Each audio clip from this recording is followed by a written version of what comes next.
ابن زیاد گفت یه شب به من مهلت بده که من تصمیم بگیرم. یه شب تا صبح نشست فکر کرد، دید نمیتونه از چشم و ابرو و خوبان ری و مقام سلطنت و عیش و عشرت 2 روزه باطل که به سرعت برق رو به فنا میره، دید نمیتونه بگذره. مگسی بود که در یه تار عنکبوت گیر کرده بود، وگرنه اینا تار عنکبوته. فرض کن 100 سالم عمر کردی همش هم به عشرت، میخوای چیکار بکنی؟ خب تو این آدم ابله، ببینید اگه تو آدم بودی از این غلط ها نمی کردی. وارث از ابراهیم که خلیل الله بود، وارث ابراهیم باشیم. ابراهیم وارثش ارثش چی بود؟ گفت انی لا احب الافلین، من اینا که غروب میکنن دوست ندارم. یه درس به این سادگی نمیفهمن آدم، یعنی ما نمیفهمیم. درسش این که آقا اینا که غروب میکنن، اینا غروب میکنن میرن، اینا رو دوست نداشته باش، یه چیزی رو دوست داشته باش که غروب نکنه. این شادی ها و عشرت ها و لذت ها که میبری اینا غروب میکنه، بعد به یه لذتی باید برسی که غروب نکنه و اون اندالله. این خامنه ایه، داستان ایناست که مالکشی خامنه ای رو میکنن به جای اینکه موضع بگیره. البته ابن زیاد حق داشت، البته حسین ناحق بود، البته شم بر حقه. حالا بگذاریم اینو. حالا ببینید این چی میگه. یه به امیر عباس فخرآور و صحبتهای منم اشاره میکنه، چون من دیروز گفتم که امیدوارم اسرائیل بزنه پایگاه سپاسداران و امروز زد. امروز هم 21/10/2020 برابر با 30 مهر 1399. حالا ببینید این آقا چی میگه، خیلی اینم جالبه. هم تسلیت میگویم به مناسبت ایام عاشورا. بله حتما. آره. من بعد از شهادت سردار بزرگ ما حاج قاسم سلیمانی دیگه تصمیم گرفتم در هر مصاحبه شرکت کنم. اون چفیه‌ای که ایشون برای من فرستاده باید همیشه داشته باشم و به این تصمیم عمل کردم و در بقیه مصاحبات. بله الان من حدس میزنم این کی این خانم. من بعد از 3 جنوری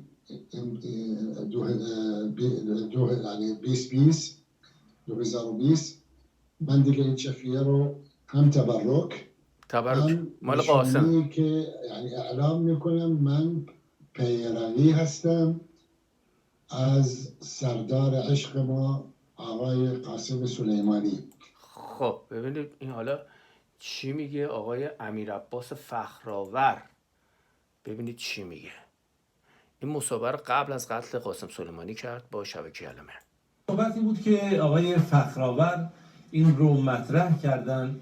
دوستان میگن از اول بذارید چشم، از اول دوباره اینو پخش میکنیم، ظاهرا که شاید اهمیت خاصی داره. من دوباره پخشش میکنم. قاسم سلیمانی که جوجه بیشتر نیست، قایم سلیمانی که ما هفته هاست ازش نشنیدیم و حالا یه دفعه میاد با ادبیات خشمگینانه خودش که رئیس جمهور آمریکا رو کابارچی و نمیدونم این چیزها خطاب میکنه و میگه رئیس جمهور ایران در حدی نیست که در حد، یعنی شخصیتش خیلی بالاتر از این حرفاست که بخواد جواب بده. من به عنوان سرباز میام. خب تو به عنوان سرباز کجا بودی؟ پس این همه سربازان تحت خدمت خودت رو، مزدوران مدافعان حرم رو برداشتی از ایران بردی به کشتن دادی در سوریه و خودت توی ایران میچرخیدی.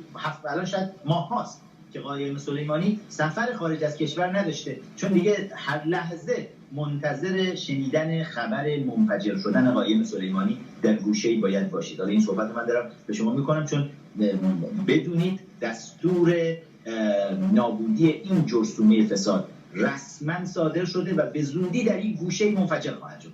خب این صحبت آقای فخرآور رو خب فکر کنم دیگه 2 بار شنیدید. خب این داستان اینطوریه. این وقتی که ادعا میکنه فخرآور که با ترامپ و خانواده‌اش نشسته شام خورده مسخرهش میکنن تو اون شبکه، سعید چاغال و اون یکی میشینه صحبت میکنه راجع به این که مسخرهش میکنن، وقتی که این آقای فخرآور تو گفتگوهاش میگه که مثلا من چیزو دیدم، من نشستم مثلا با اینا، با این افراد نشستم صحبت کردم، سر میز شام نشستم باشون صحبت کردم، با اون ترامپ و خانواده ترامپ، چیز خیلی عجیب و غریبی نیست آقای سعید چاغال. میدونی وقتی که این حرفو میزنه این آقای فخرآور، منم دیدم، هم ترامپو دیدم، هم وزیر امور خارجه اسرائیل دیدم، هم من مایک پومپئو دیدم، هم وزیر دفاع آمریکا رو دیدم، همه‌شون رو من دیدم. خانم مغیرینی اومده سراغ من، با من صحبت کرده. تمام این افراد آمریکایی‌ها، حتی خود ترامپ با من صحبت نکرد، ولی اومد اون داماد مامادش هم اومد جلو با من حرف زد، اون فامیلشون. خب موقع من نمیشناختم اصلا، تازه من طرفدار کلینتون هم بودم، حالا کاری نمیشه، رد و بدل شد. ببین تمام افراد، مایک پومپئو وزیر دفاع، وزیر CIA، رئیس CIA، تمام اینایی که میبینی میان صحبت میکنن در واقع محافل یا منابع امنیتی ایالات متحده آمریکا هستند، اینا خب با افراد معمولی مثل من و شما تماس میگیرند. اینا افرادی نیستن که مثلا برای سعید چاغال گوش بکنن و نمیدونم ایرج پستقی مساقی گوش بکنن و علیرضا میبودی گوش میکنن. حرف یه نفر مثل من، یکی مثل شما، یکی که رسانه‌ای نیستید، جزء فرقه باب و بها و نمیدونم این شبکه‌ها نیستید، برای اینا مهمه و این چیز عجیب غریبی نیست مسخرش میکنن. دیدی که حدس زد فخرآور که قاسم سلیمانی کشته میشه. اولین سوالم از شما حدس زد که قاسم سلیمانی کشته میشه و دیدیم که درست از در مرد. یعنی شخصیتش خیلی بالاتر از این حرفات که بخواد جواب بده. من به عنوان سرباز میام، خب تو به عنوان سرباز کجا بودی؟ پس این همه سربازان تحت خدمت خودت رو، مزدوران مدافعان حرم رو برداشتی از ایران بردی به کشتن دادی در سوریه و خودت توی ایران میچرخیدی. الان شاید ماه هاست که قاسم سلیمانی سفر خارج از کشور نداشته، چون دیگه هر لحظه منتظر شنیدن خبر منفجر شدن قاسم سلیمانی در گوشه‌ای باید باشید. حالا این صحبت من دارم به شما میکنم چون بدونید دستور نابودی این جرثومه فساد رسما صادر شده و به زودی در این گوشه منفجر خواهد شد. خب این داستان خیلی صحبتایی که میکنه پرت و پلا هم زیاد میگه این آقا. خب این آدم دیگه، انسان دیگه، خدا که نیست، خطا میکنه، من خطا میکنم، تو خطا میکنی، هممون خطا میکنیم، ولی خب خیلی چیزاش هم درست میره، خیلی کاراش هم درست‌تر از خیلیای دیگه است. ببینید این حرف دیروز منه، این حرف دیروز منه. اون آقای پسر هستن حاتمی، حاتمی نام، شما گوش کردید حرف دیروز منو؟ اومده گفته نه ما بیشتر اسلحه میفروشیم تا بخریم. ما چیکار میخوای بکنی شما با اسلحه فروختن؟ آقای حاتمی چیکار میخوای بکنی؟ اینقدر از اسرائیل کتک خوردی جواب دادی. من اینجا از اسرائیلی‌ها میخوام که یه حمله بکنن، بزنن مواضع ایرانو در عراق و سوریه، بزنن متلاشی بکنن، از استفاده چند تا روشون بکنن، دل ما رو خنک بکنن. ازتون میخوام، من هر وقت از اسرائیل خواستم اینا زدن، هر وقت من خواستم از اسرائیل زدند.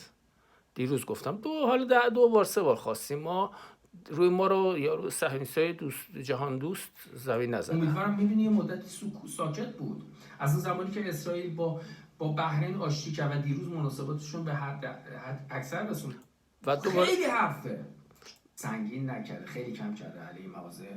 دوباره من اینو تاکید کردم دیروز در ایران، نه ایران به هر حال اونم میگه جمهوری لبات قنچه بشه چون جمهوری بعد شاید من 2-3 دقیقه روش تاکید کردم. جمهوری اسلامی ایران در سوریه ضربه نزده. امیدوارم که آخر هفته ضربات سنگینی بزنن و چندین تروریست سپاهو بکشند، اعدام بکنند. امیدوارم. اینو من میخوام از اسرائیلیا. خب ما دیدیم که ما اینو خواستیم و وقتی که خواستیم شد.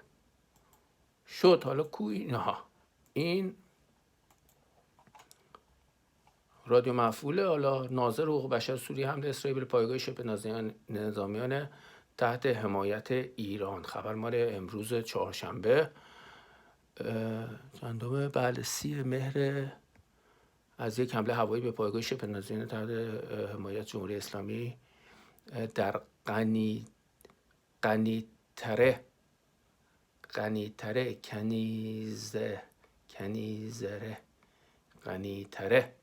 کنیزره.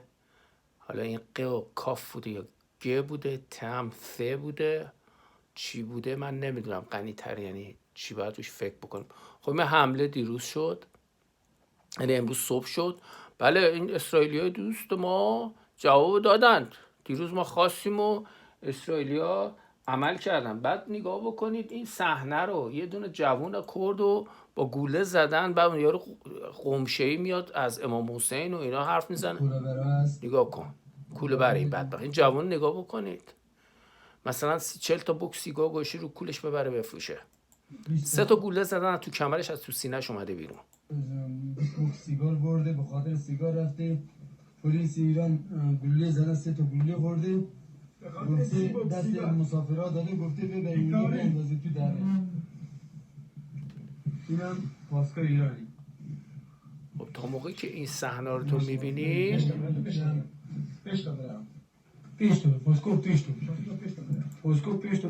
تا موقعی که این صحنه رو می‌بینی خیلی باید بی غیرت و بی وطن و بی شرف باشی، حرف از حسین و ابن زیاد بعد دفاع بکنی از حسین. حسین چه خریه؟ چه بله زنیه؟ ابن زیاد برحق بود که کشت توی کربلا، تو طالب کربلا ابن زیاد رو کشت. و ما در خاتمه به این صحنه از فیلم کینگ کنگ توجهتون جلب میکنم.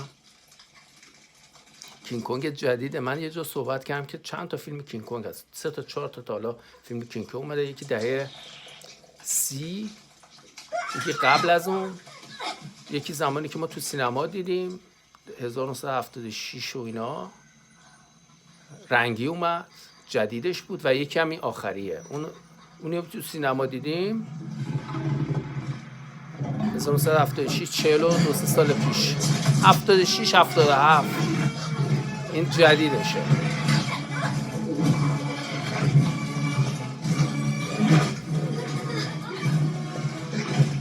این صحنه است. من خودم این فیلم رو ندیدم، ولی در دهه‌های همین جدید در اومده، تو این 7-8 سال اخیر در اومده. این دختر رها میشه اینجا، گیری دایناسور دیگه میفته. صحنه خیلی جالبه، از اون رها میشه از دست اون خلاص میشه، یه رو گیره این میفته.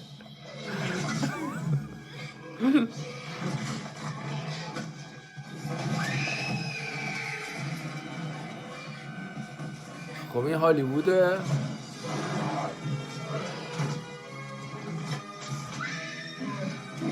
خب دیگه هالیوود هم سوژه ها به ته رسیده، به جای این حرفا باید درست بکنن از امام حسین، باید درست بکنن از پیامبر، درست بکنن از عایشه، درست بکنن از طالاب انزلی و طالاب کربلا. میبینی تما به ته رسیده، استاف دیگه نداره هالیوود. کما که ما میبینیم مثلا آقای بهرام مشیر دیگه استاف نداره، چند سال برنامه هر هفته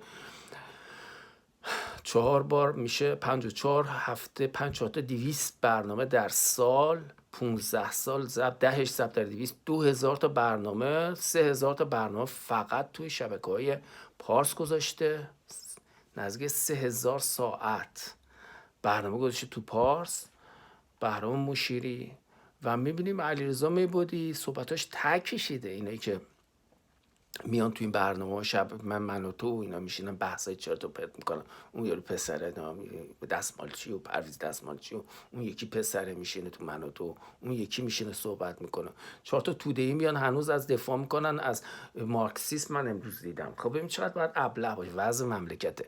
واسه همینه که رو طرفدار رضا پهلوی یه سری هم از مارکسیست دفاع میکنن. آقا من میبرم تو تمام محافل همون مارکس آلمانی بوده، کجا بوده، مال کمنیست بوده دیگه، کمنیست الان شرق آلمانه کمنیست. هیچ کس مارکسی چرت و پرت وجود نداره، یه چیزایی میگی همین خودشون. واسه همین وضعمون خرابه. یارو از مارکس انگلز چرت و پرت میاد درست میکنه. امروز من دیدم یه ساعت 3 نفر میشینن، مرد گنده 60-70 ساله راجع مارکس که انگلز کجا چی گفته و پسرخاله مارکس چی گفت، داماد انگلز چی گفته و بعد چی نگفته، دامادش فامیلی کردن اینا رو. و واسه همینه یارو میاد طرفدار رضا پهلوی میشه، چون این وضعیت ما اینطوریه. ما خدا میکنیم مارکس و رضا پهلوی رو خدا میکنیم، خامنه ای میکنیم، بله ما با این داستان کلیپ رو میبندیم. میبینید که هالیوود مجبور شده پرداختن به صحنه‌های تاکتیکی، استافای اصلی نداره. باید به نظر من بپردازم به جای این کارا زندگی محمد، جنگ امام حسین توه، طالاب کربلا، چون موقع طالاب بوده 1300 سال پیش، طالاب کربلا، خاتمه بدن به این ابهام و ایهامی که راجع به حسین میگن و حسن میگن و اینا. 1000 تا فیلم میشه راجعش درست کرد. به درود، پاینده باشید، ساب کنید و دنبال کنید. به درود.